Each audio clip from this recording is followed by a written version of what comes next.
Baik, selamat pagi, selamat siang, selamat sore, dan saat malam dimanapun Anda berada. Perkenalkan, nama saya Breda Manuel, NRP 053 1194021, dan pada pertemuan kali ini, saya akan mempresentasikan mengenai dokumentasi untuk tugas Lossy Compression Discrete Cosine Transform atau DCT. Ini adalah untuk penugasan di mata kuliah teknologi multimedia yang diajarkan oleh Ibu dosen Ibu Anissa yang berada di Institut Teknologi 10 November. Nah, pada penugasan kali ini, kami diberikan sebuah tugas, yaitu untuk melakukan kompresi pas foto menggunakan metode DCT atau Discrete Cosine Transform. Nah, kemudian kita disuruh untuk melakukan perhitungan rasio kompresi sebelum dikompres dan juga setelah dikompres. Kemudian dihitung rasio kompresinya dan dibandingkan hasilnya.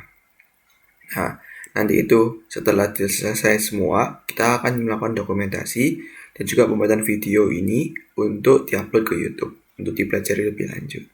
Nah, untuk bisa menyelesaikan tugas ini, pertama-tama saya melakukan pencarian referensi seperti di Wikipedia, YouTube, GitHub, dan juga Google, dan juga beberapa referensi yang diberikan oleh Ibu Anissa. Nah, saya mendapatkan berbagai macam referensi yang cukup menarik untuk bisa mengerjakan tugas ini. Pertama-tama, kita bahas lebih dahulu apa itu lossy compression. Nah, lossy compression ini adalah sebuah tipe kompresi file, di mana setelah kita melakukan kompresi terhadap file tersebut itu kemudian kita dekompres ulang, file yang terdekompres ini tuh tidak akan menyerupai file lama yang sebelum dikompresi. Kenapa demikian? Karena file yang setelah dikompres dan kemudian dikompres lagi, ini tuh ada beberapa bagian datanya yang hilang dan tidak bisa kita recover. Nah, hal ini tuh bisa berakibat bahwa ukuran file yang terdekompres itu tuh menjadi sangat kecil atau jauh lebih kecil dibanding saat kita menggunakan yang namanya lossless compression atau kebalikan dari lossy compression, di mana lossless ini tuh kompresi yang tidak kehilangan data. Nah, ketika kita melakukan lossy compression, ini kita akan kehilangan data yang mana karena data hilang ini tuh kita bisa ukuran filenya lebih kecil daripada saat kita menggunakan lossless atau tidak kehilangan apapun. Nah, DCT atau Discrete Cosine Transform ini adalah salah satu bentuk dari lossy compression. Nah, DCT yang digunakan dalam lossy compression ini itu memiliki sebuah kapabilitas tinggi untuk bisa membuat sebuah file menjadi sangat compact, atau baik data dan informasi itu tersimpan dalam sebuah frekuensi komponen sinyal yang rendah yang bisa disimpan menggunakan jumlah bit yang kecil, yaitu 2-3 bit saja. Nah, untuk melakukan DCT ini kita harus mengambil sebuah image yang ingin kita kompres. Kemudian kita melakukan pembagian dalam sebuah blok 8x8 dan kita terapkan DCT dalam setiap blok tersebut. Nah, setelah menerapkan DCT, kita seharusnya bisa melihat bahwa lebih dari 90% data akan berada dalam frekuensi komponen yang lebih rendah. Nah, karena tugas ini tuh menyuruh saya untuk menggunakan pas foto sebagai target kompresi DCT, saya akan menggunakan gambar saya yang ada di bawah ini untuk bisa digunakan sebagai target dari kompresi DCT pada penugasan kali ini. Nah, gambar ini akan memiliki ekstensi PNG dan saya berikan nama Brian.png untuk bisa diambil dan dimanipulasi gambarnya. Nah, pertama-tama ini adalah algoritma pemrograman yang kita gunakan. Pertama-tama, saya di sini menggunakan bahasa Python untuk bisa menyelesaikan tugas ini. Kenapa? Karena ada banyak sekali library yang diberikan oleh Python yang bisa kita gunakan untuk mempermudah pengerjaan kita pada kali ini. Nah, pertama-tama, kita baca terlebih dahulu gambar yang kita gunakan dari URL menggunakan PIL atau Python Image Library. Kemudian, kita akan mengkonversinya menjadi sebuah array NumPy, di mana NumPy ini adalah sebuah array multidimensional. Dan kemudian, kita lakukan konversi gambar yang tadi awalnya berwarna menjadi grayscale atau hitam putih. Nah, kemudian kita gunakan library DCT punyanya Science Python yang ada di submodul FFTPack, di mana kita itu bisa mengimplementasikan 2D DCT. Di sini kita gunakan 2D karena gambar memiliki X dan Y, maka 2D dengan mengambil baris DCT yang ada di sebuah gambar, dan kemudian kita akan mendapatkan DCT image yang sudah dilakukan transpose. Dan kemudian kita lakukan rekonstruksi ulang gambarnya menggunakan library IDCT atau inverted DCT sehingga kita bisa melakukan rekonstruksi ulang dan gambar yang kita punya tadi. Dan ini adalah kode program. Saya akan bukakan di VS Code. Nah, ini adalah kode programnya. Jadi pertama kita bisa lihat di sini kita importkan semua library yang digunakan seperti PIL, NumPy, Matplotlib, SciPy, URLlib dan juga IPython. Nah, kemudian kita definisikan untuk URL image yang kita buka tadi brian.png. Ini adalah gambarnya di sini bisa kita lihat. Kemudian kita select gambarnya dan kemudian kita masukkan ke dalam sebuah array NumPy. Kemudian kita convert dia menjadi grayscale dengan tipenya float. Dan kemudian kita ambilkan library 2D DCT dari FFmpeg dan 2D IDCT dari FFmpeg juga punyanya Science Python. Nah, kemudian dari keduanya ini kita nanti bisa mendapatkan rekonstruksi image-nya, yang mana rekonstruksi image ini tuh berada dalam bit 0 sampai 255 agar kita bisa gunakan tipe encoding UANT8.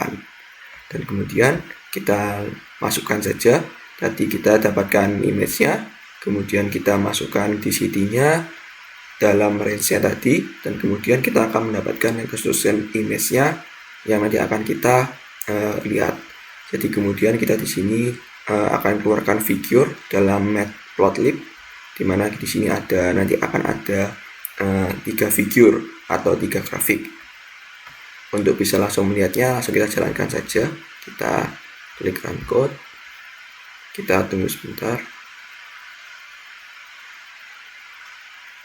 Bisa dilihat di sini adalah proses untuk pembentukan DCT. Mulai dari kiri atas di sini, kiri atas yang awalnya hitam saja, kemudian dia akan melanjutkan DCT-nya sampai nanti terbentuk 8x8 blok matriks. Dan nanti matriks 8.8 atau yang berada di kanan paling bawah itu adalah yang akan kita gunakan sebagai hasil akhir dari DCT ini. Kita tunggu sebentar untuk kita bisa melihat proses pembuatan DCT-nya.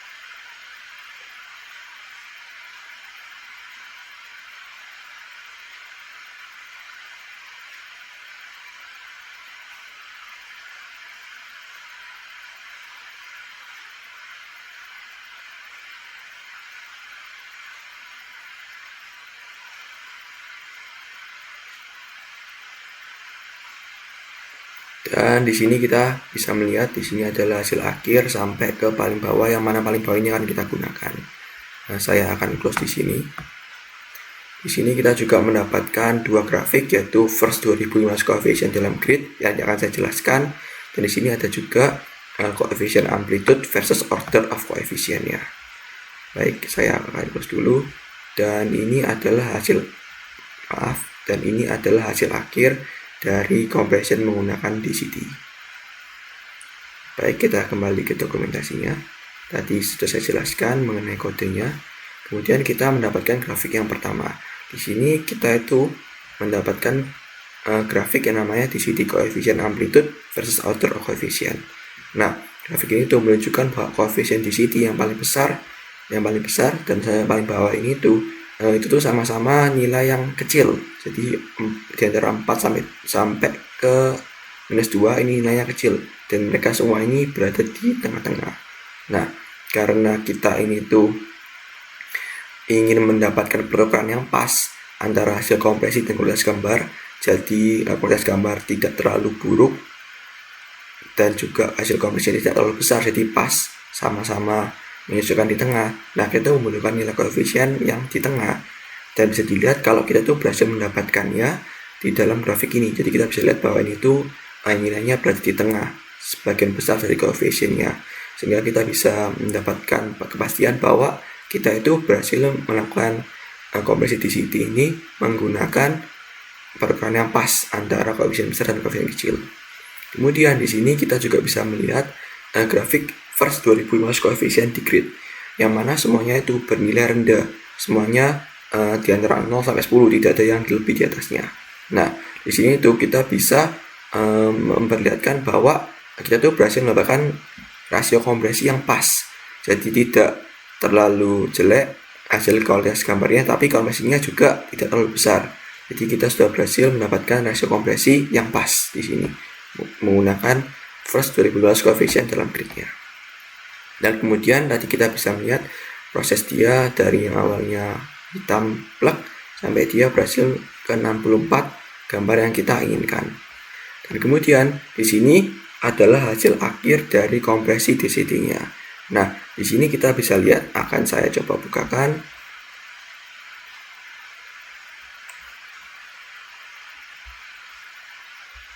Bisa dilihat bahwa di sini yang awalnya dia Brian.png ini 972 KB, dia berhasil melakukan kompresi sampai ke 36 KB.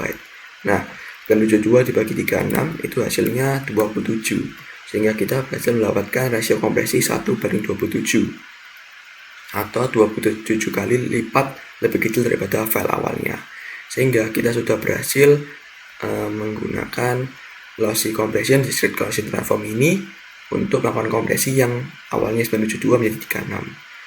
Dan terima kasih atas waktu dan juga perhatiannya. Semoga video ini bisa berguna bagi kita semua. Nama saya Benedict Manuel, yang NIM 05319401. Terima kasih.